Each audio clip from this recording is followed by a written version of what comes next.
The American election is now exactly a week away, so I'm going to put my balls on the block and make a prediction. My prediction is that Donald Trump will win, and not just win, he will win handsomely. I don't know how many states he's going to take, I don't know how many votes he's going to get, but I would be willing to bet that he's going to get over 300 electoral votes. You need 270 to win. So, how has this situation come about? Here's my take. The Republicans have fought a magnificent campaign, and I'll look at a couple of their strategies in a moment. But the Democrats have fought an absolutely appalling one. Now, looking at the Republican campaign, the first thing that springs to mind is just how incredibly bread and butter it was. The Republicans fixed on the issues that appeal to ordinary people. The price of groceries, for instance, just the cost of living in the country has increased quite dramatically under Biden compared to what it was under Trump. Now, you could argue that there are all sorts of issues at stake here that have led to that situation. But as Ronnie Reagan said, if you're explaining, you're losing. And all the Republicans have to say is, was it easier to feed your family 4 years ago than it is now? And most people would say, no, it was easier 4 years ago. So that gives Trump an immediate advantage, followed hard on its heels by the sense of security. Do you feel as safe today as you did 4 years ago? And many Americans, as they look at especially the southern border, do not feel safe. The border seems to be wide open now. It isn't.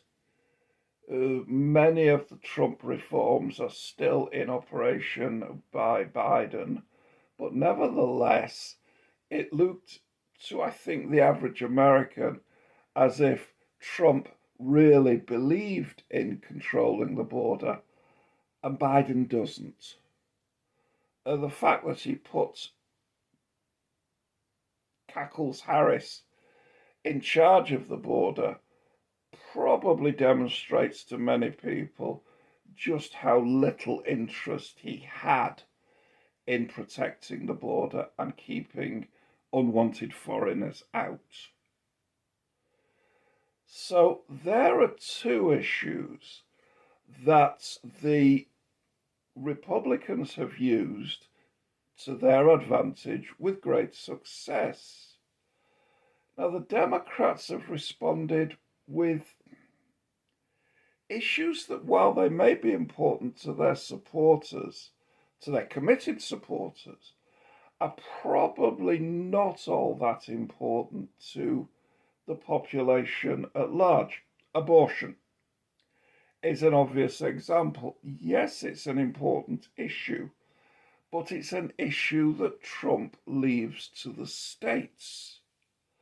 So when the Democrats say Trump wants to abolish abortion, he can just reply, well, actually, I don't.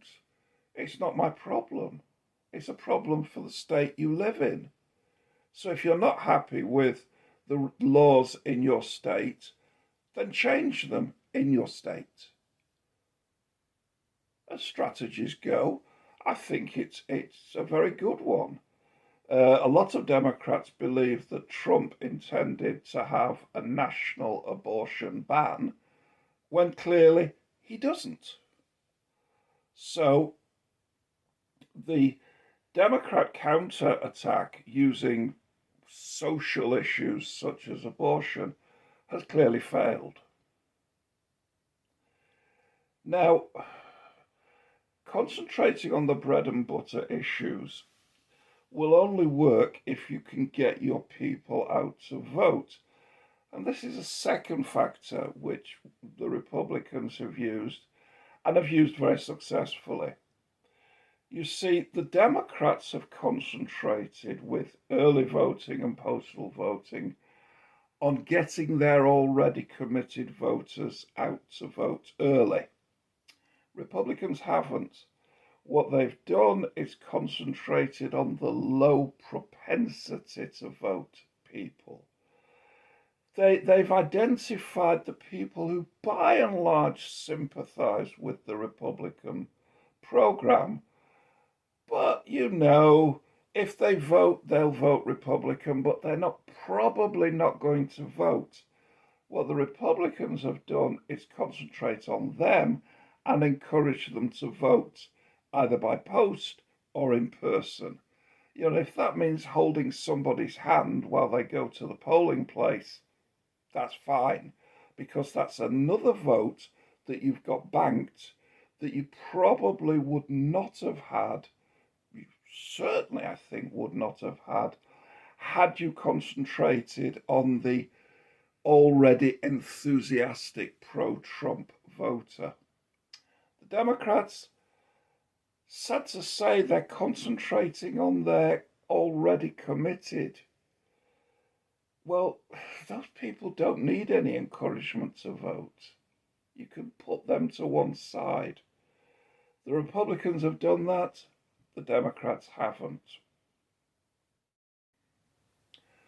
My third point about why Trump is going to win is to do with social media. Now, let's be honest, the Trump campaign has been brilliant on the social media front. This culminated a week ago when Trump went on the Joe Rogan show. Now, that's okay if you've never heard of Mr. Rogan. I hadn't until a week ago either. But the young people are wild about him in the United States. He runs a podcast, they call it, where he interviews people for 2 or 3 hours and gets millions of viewers. He interviewed Donald Trump, again for 3 hours. The podcast was uploaded to YouTube, and within 5 hours, it had got over 5 million views. That is brilliant. I don't suppose that Donald Trump knows anything about podcasts or Joe Rogan any more than I did. But he has some very clever people who do, and they made sure that he got on Joe Rogan. Now, Rogan wanted Cackles to go on the show, and she refused. The excuse, incredibly lame excuse, was that the scheduling didn't match. Well, yes, Rogan lives in Texas. She was in Texas about 2 hours away from Logan's studio on the day he wanted to interview her, but the scheduling didn't match. No. The reason why she didn't go on Joe Rogan's show is that she's too stupid to hold a conversation with a gentle interviewer, but a fairly persistent one, for anything more than 30 seconds, forget 3 hours. For the same reason, of course, she rejected the chance to be interviewed by Time magazine. This is a tradition in the United States, the Time interview. Her handlers wouldn't let her anywhere near Time because they knew she'd be humiliated. So that's the situation we're in.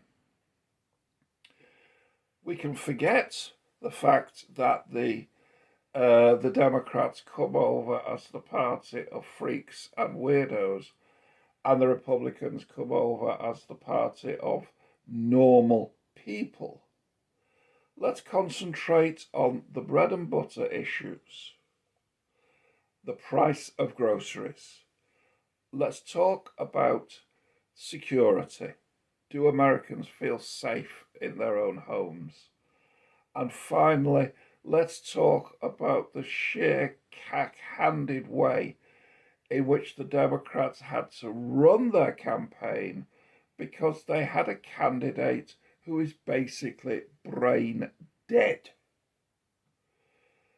Given her level of stupidity, it's a miracle that she's still in the running just, and may win a few states, but not as many as Donald Trump, I think, is going to win when he strides to the presidency next week without breaking a sweat.